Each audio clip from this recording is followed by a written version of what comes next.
예수님은 왕위를 받으러 먼 나라로 떠나기 전에 10명의 종들에게 한 문화씩을 맡겨주고 장사라고 하면서 떠나고 있는 기인의 이야기를 하고 있습니다. 자기가 돌아올 때까지 각자 한 문화씩을 받아가지고 장사해서 자기가 돌아왔을 때에 결산을 하겠다고 말합니다. 그런데 모두 똑같은 것을 받았잖아요. 그죠? 모두 다 한 문화씩 똑같은 것을 받았습니다. 어떤 사람은 거기에 대해서 순종하고 충성을 다하는 자가 있는 반면에 또 게으르고 나태하고 어리석어서 제대로 순종하지 못한 자도 있음을 보게 됩니다. 소위 말하는 문화 비유입니다. 오늘 이 문화 비유를 통해서 같은 사명, 다른 충성이라는 제목으로 이 말씀을 생각하면서 은혜를 나누고 싶습니다.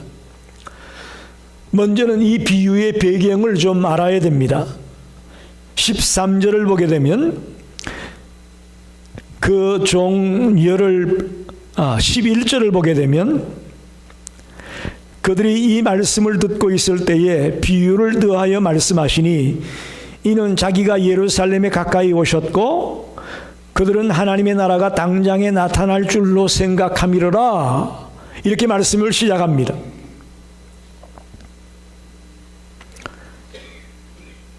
말씀을 전할 때에, 즉 그들이 말씀을 듣고 있을 때에 이게 무슨 말이냐면 그 앞의 얘기가 삭개오 이야기입니다.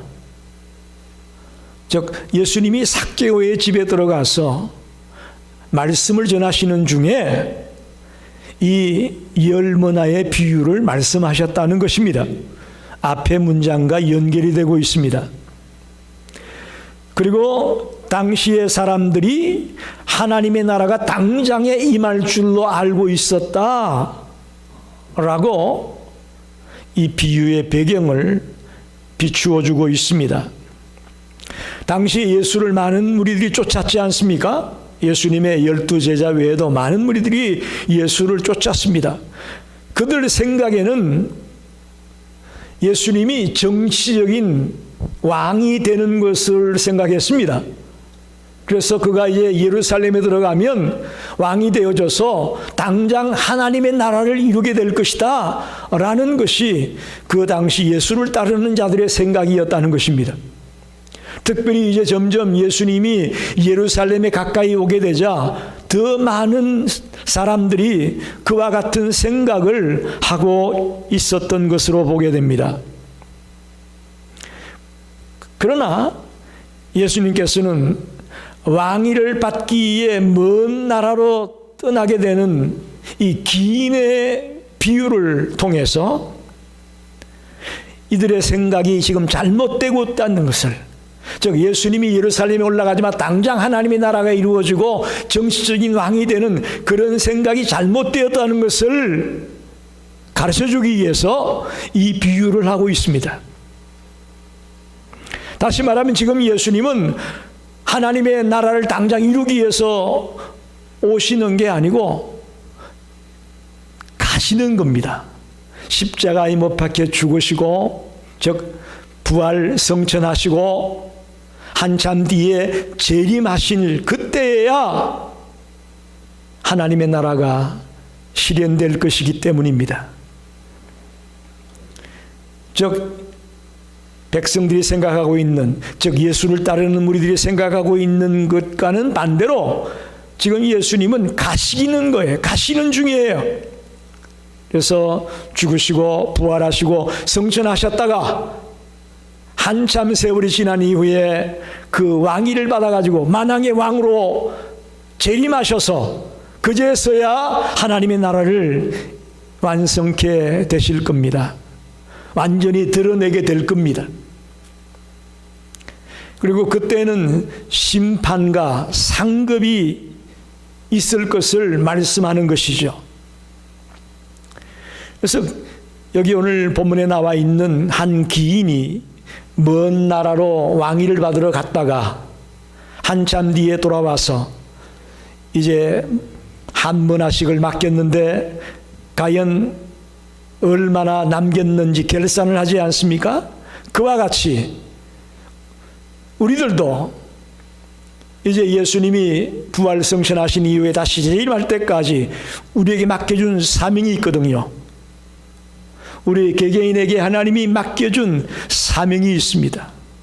내가 받은 은혜, 내가 받은 이 구원의 감격을 가지고 이 땅에 살면서 우리가 해야 될 일이 있습니다. 쉽게 말하면 가장 보편적으로 일반적으로 우리 모두에게 준 사명이 뭘까요? 한번 생각해 보셨나요? 우리 모두에게 준 사명, 쉽게 말하면 전도의 사명입니다. 이건 공부를 많이 한 사람만 할 수 있는 것도 아니고 또 돈이 많은 사람만 할 수 있는 것도 아닙니다. 가난한 사람이든 공부를 많이 못했든 몸이 불편하든 어떤 형편에 있던 사람이든 간에 우리 모두에게 동일하게 주어진 사명이 있다면 전도의 사명입니다. 그것을 가지고 주님이 오실 때까지 최선을 다해 충성하고 순종해야 된다는 말씀을 이 비유를 통해 하고 있는 것입니다. 마태복음 25장에 보면 이 머나 비유와 비슷한 달란트 비유가 나옵니다.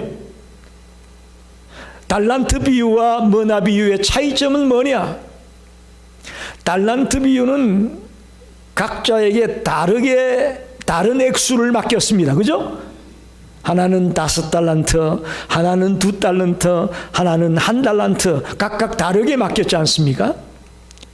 반면에 이 머나 비유에서는 10명의 종에게 한 머나씩 똑같이 맡기고 있음을 발견하게 됩니다. 쉽게 말하면 하나님이 우리에게 주는 사명 가운데는 특별한 사명이 있을 수 있습니다. 그 사람의 재능이나 그 사람에게 준 은사를 가지고 특별하게 그 사람만 할 수 있는 그런 사명이 있고, 또 우리 모두에게 일반적으로 동일하게 주는 사명도 있고,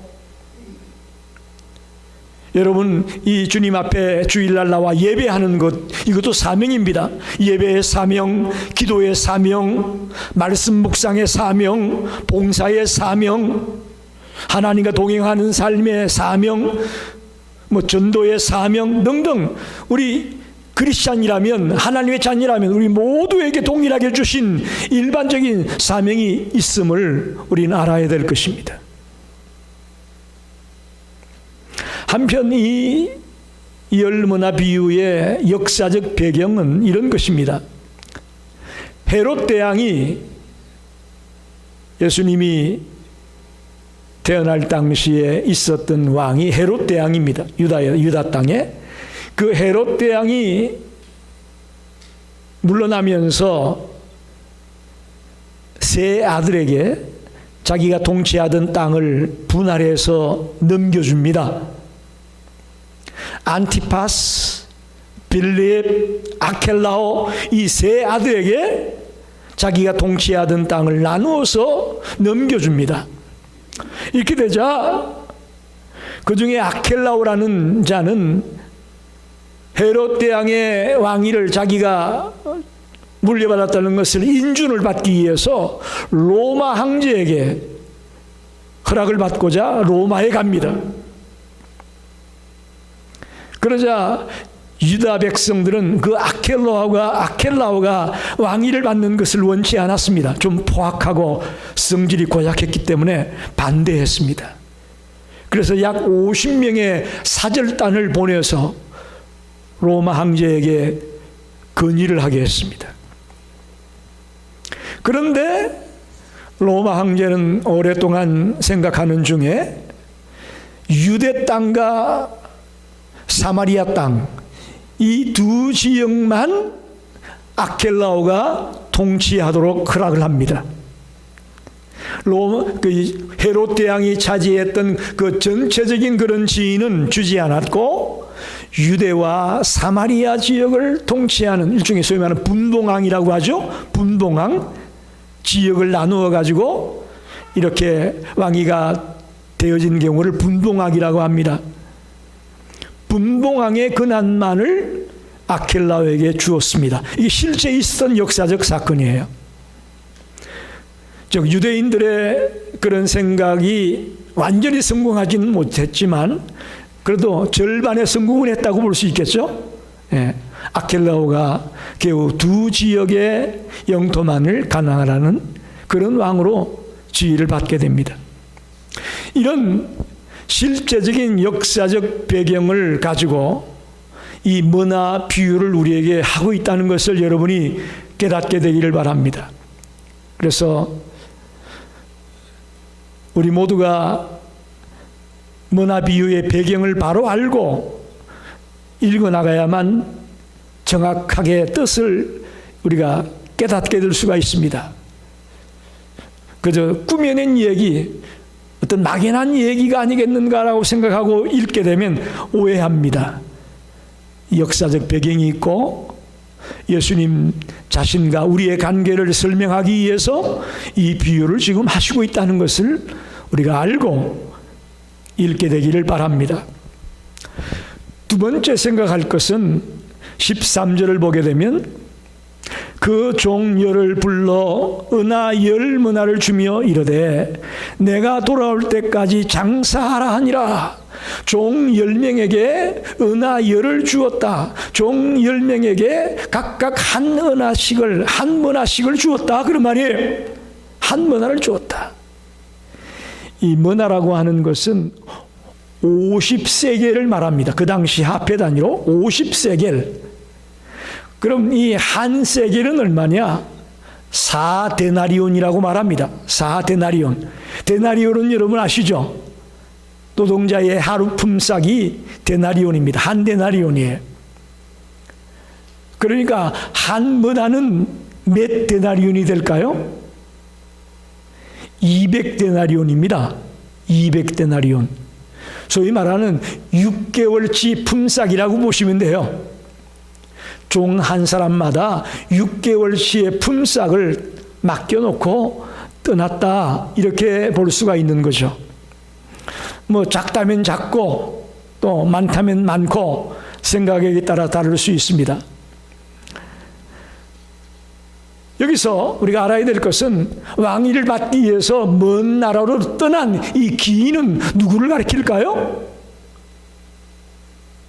예수님을 가리키고 있습니다. 예수님 본인을 말씀하고 있는 겁니다. 두 번째로 한 문화를 받은 10명의 종들, 이들은 누굴까요? 예수님의 제자들 혹은 우리들을 일컫고 있다고 믿습니다. 이 10명의 종이 누구냐?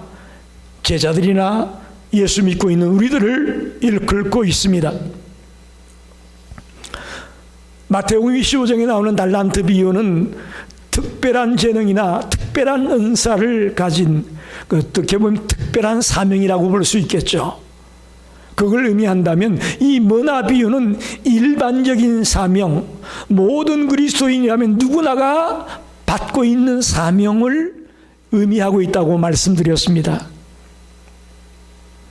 분명한 것은 예수님이 우리 모두에게 사명을 맡겨주셨다는 것입니다. 똑같은 사명입니다. 저와 여러분이 주님의 백성이 되면서 예수님을 나의 구주로 영접하게 되면서 다 동일하게 똑같은 사명을 받았다라는 것을 잊지 마시기 바랍니다. 가장 중요한 것은 여기서 주인이 왕위를 가지고 돌아왔을 때에 맡겨준 그 한 문화에 대한 결산을 한다는 것입니다. 그 얘기가 15절에 나옵니다. 기인이 왕위를 받아가지고 돌아와서 은하를 준 종들이 각각 어떻게 장사하였는지를 알고자 하여 그들을 부르니 할렐루야.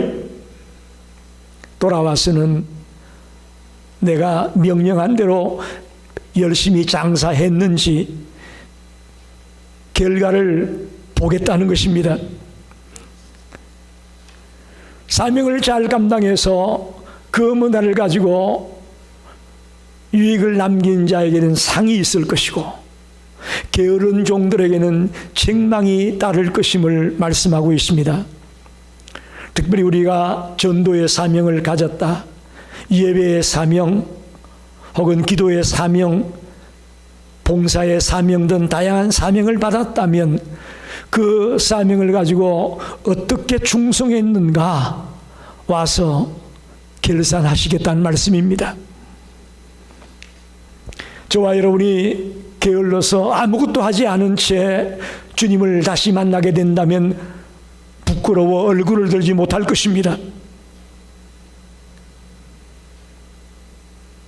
주님 만나기 전에 나에게 준 그 사명을 가지고 부끄러움 당하지 않는 그런 충성된 종들이 되기를 바랍니다. 저도 그렇고 여러분도 그렇고 우리 모두에게 주어진 그 사명을 소중히 여기면서 충성스럽게 감당해 나가고 몸부림을 치는 성도가 되기를 간절히 축원합니다. 마지막으로 생각할 것은 결산을 해보니까 10명이 다 똑같지 않았습니다. 결과가 달랐다는 것이죠. 그걸 저는 다른 충성이라고 말씀을 드리고 싶습니다. 16절로 19절을 봅니다. 그 첫째가 나와 이르되 주인이여 당신의 한 문화로 10문화를 남겼나이다. 주인이 이르되 잘하였다 착한 종이여 내가 지극히 작은 것에 충성하였으니 10고을 근세를 차지하라 하고 그 둘째가 와서 이르되 주인이여 당신의 한 문화로 5문화를 만들었나이다. 주인이 그에게도 이르되 너도 5고을을 차지하라 하고 이렇게 말씀합니다. 자, 여러분 여기서 우리가 한 가지 꼭 기억해야 될 것은 우리에게 맡겨준 하나님의 일을 하는 데 있어서는 시간적인 제한이 있습니다. 마냥 늘어지는 게 아니라는 거예요. 분명한 시간적 제한이 있음을 말씀합니다. 때가 있다는 거예요. 뭐 오늘 못하면 내일 하지 뭐. 내일 못하면 뭐 나중에 하지 뭐. 그럴 수는 없습니다. 여러분 때가 있습니다. 오늘 밤에 잠자다가 주님이 불러갈 수도 있잖아요.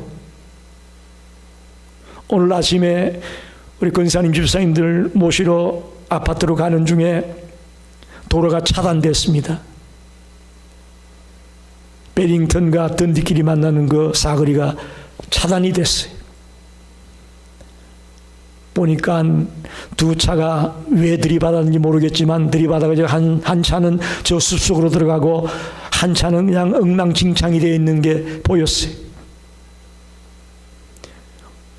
우리네 사는 인생이 그렇습니다. 그들이 집에 나와서 지금 갈 때 그런 일이 생길 줄 알고 갔습니까? 시간이 제한적이라는 것입니다. 만약에 주님이 와버리면 그때는 더 이상 기회가 없습니다. 왕위를 받아서 오시기 전에 지금 시간이 있을 때에 우리에게 준 사명을 충성스럽게 감당하기를 바랍니다. 지금 아니면 때가 없습니다. 여기 오늘 첫 번째 종은 한 문화를 가지고 10문화를 남겼다고 되어 있습니다. 두 번째 종은 한 문화로 5문화를 남겼다고 되어 있습니다. 칭찬을 어떻게 하시냐 하면 지극히 작은 것에 충성하였으니 10고을 근세를 차지하라. 할렐루야. 지극히 작은 것에 충성했다. 주님이 10개 남겼냐 5개 남겼냐 그것보다는 지극히 작은 것에 충성을 했냐 안 했냐 그걸 중요하게 보십니다. 할렐루야. 내가 맡은 일은 뭐 별거 아니니까 그런 거 아니에요, 여러분?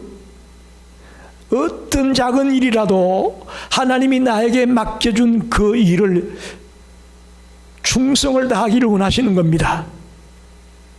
충성을 다하기 원합니다. 저는 여기 10문화를 남겼던 5문화를 남겼던 주님은 동일한 칭찬을 주었다고 믿습니다. 특별히 10골의 건세를 그에게 주었다. 5골의 건세를 주었다. 이렇게 말하는데, 이게 뭐 비례적으로 주는구나. 남긴 거에 비례해서 골을 많이 주고 적게 주고 하는구나. 그렇게 생각하지 마십시오. 그 사람의 역량에 맞게끔 상급을 주었다고 저는 믿습니다. 그렇게 생각해야죠. 10개 남겼으니까 10개 주고 5개 남겼으니까 5개밖에 안 주고 비례적으로 주님이 시상을 하는구나. 아닙니다. 우리가 감당할 만한 상을 주시는 거예요. 상을 주는 것도. 문제는 세 번째 온 종이 문제입니다. 20절을 보십시다. 또 한 사람이 와서 이르되 주인이여 보소서 당신의 한 문화가 여기 있나이다. 내가 수군으로 쌓아두었었나이다. 이는 당신이 엄한 사람인 것을 내가 무서워함이라. 당신은 두지 않은 것을 취하고 심지 않은 것을 거두나이다. 이렇게 말합니다. 다시 말하면 한 문화를 받았던 이 세 번째 온 종은 그걸 수군에 쌓아두었다는 거예요. 그러다가 그걸 가져와서 주인에게 돌려줬습니다. 분명히 주인이 뭐라고 얘기했죠? 이 한 문화를 주면서 장사하라고 명령했어요. 근데 장사는 그냥 아무것도 안 하고 수군에 싸서 그냥 묻어뒀다가 그걸 다시 가져왔다는 것입니다. 이 종은 주인의 명령을 무시했습니다. 그리고 21절에 보니까 엄한 사람이다. 무서워했다. 당신은 두지 않은 것을 취하고 심지 않은 것을 거두는 자다. 이렇게 주인을 평가했습니다. 주인의 마음을 헤아리지 못했습니다. 주인이 어떤 분인지를 알지 못했습니다. 이게 이 세 번째 종의 문제였습니다. 사랑하는 성도 여러분, 저와 여러분이 예수님을 바로 알아야 됩니다. 예수님의 마음을, 예수님의 뜻을, 예수님의 계획을 우리가 바로 아는 자가 되어야 충성된 종이 될 수가 있습니다. 주인을 잘 모르니까 이런 엉뚱한 짓을 했습니다. 수군에 쌓아두었다가 혹시나 이것까지 잃어버리면 나중에 야단 맞을까 봐 벌벌 떨다가 들고 나왔다. 주인을 몰라도 너무 몰랐습니다. 이건 제가 생각해 본 건데, 만약에 이 사람이 이 한 문화를 가지고 열심히 장사하다가 다 날려버렸어요.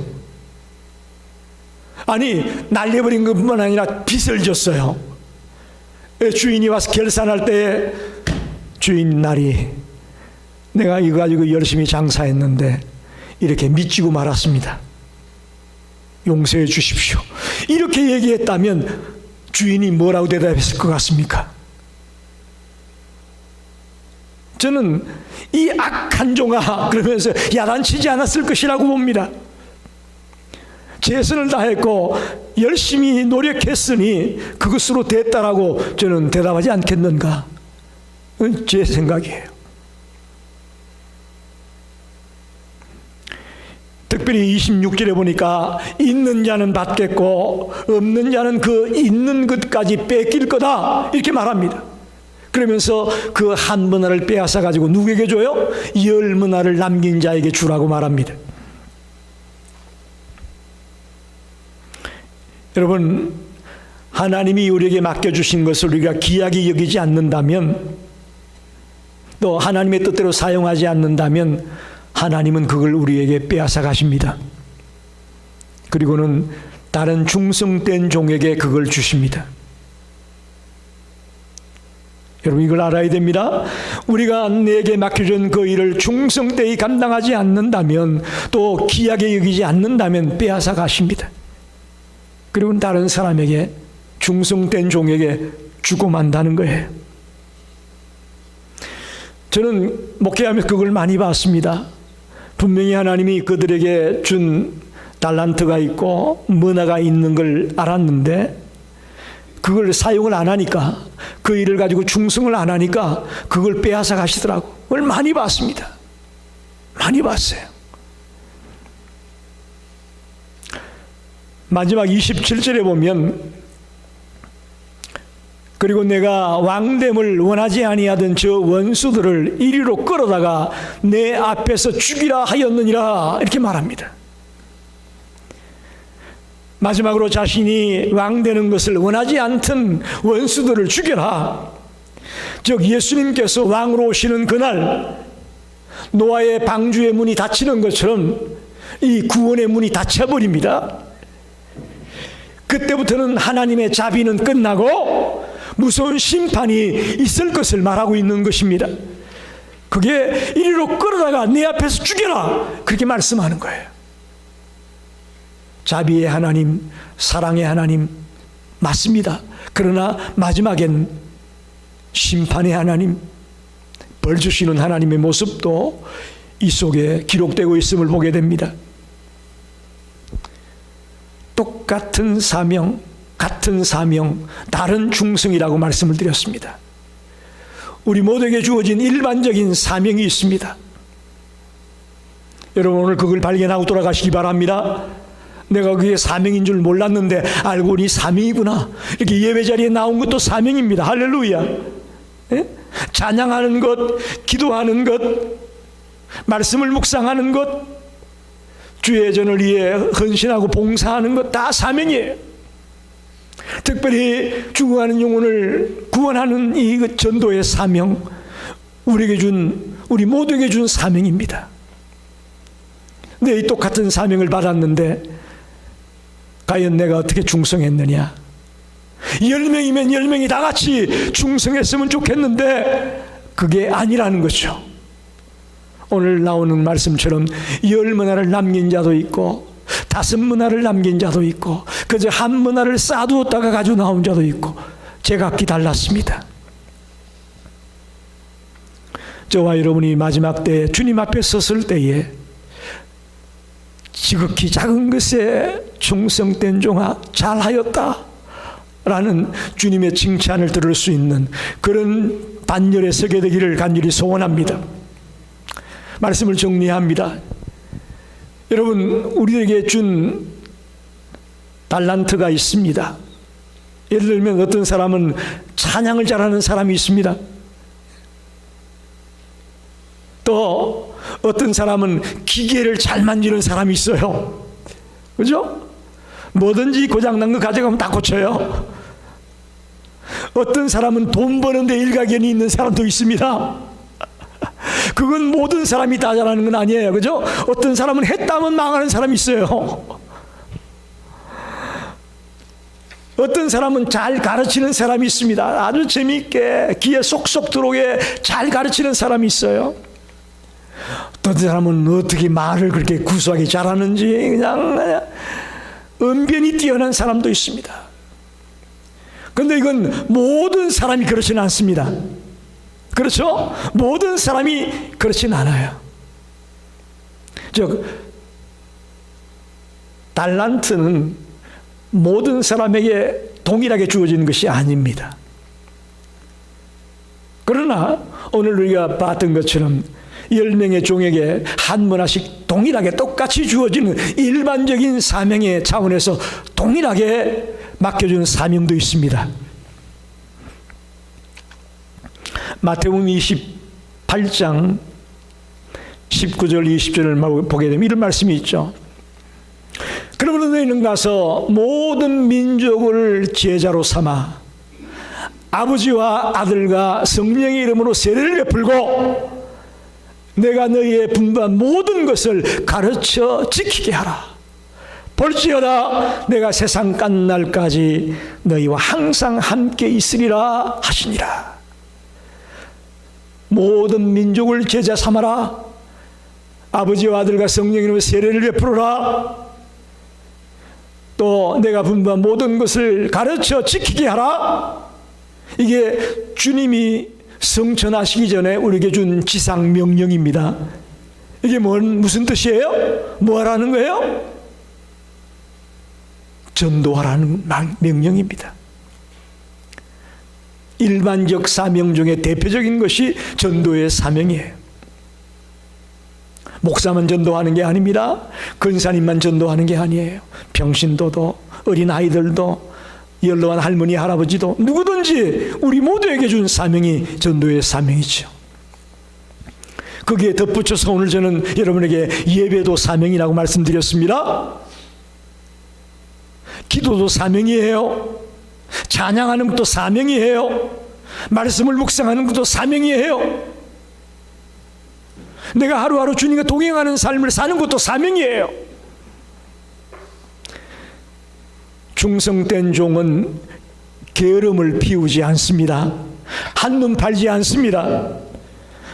저와 여러분이 우리 주님 다시 오실 그날 뭔가 드릴 열매가 있는 자가 되기를 원합니다. 그런 충성된 종이 되시기를 간절히 축원합니다. 기도하겠습니다.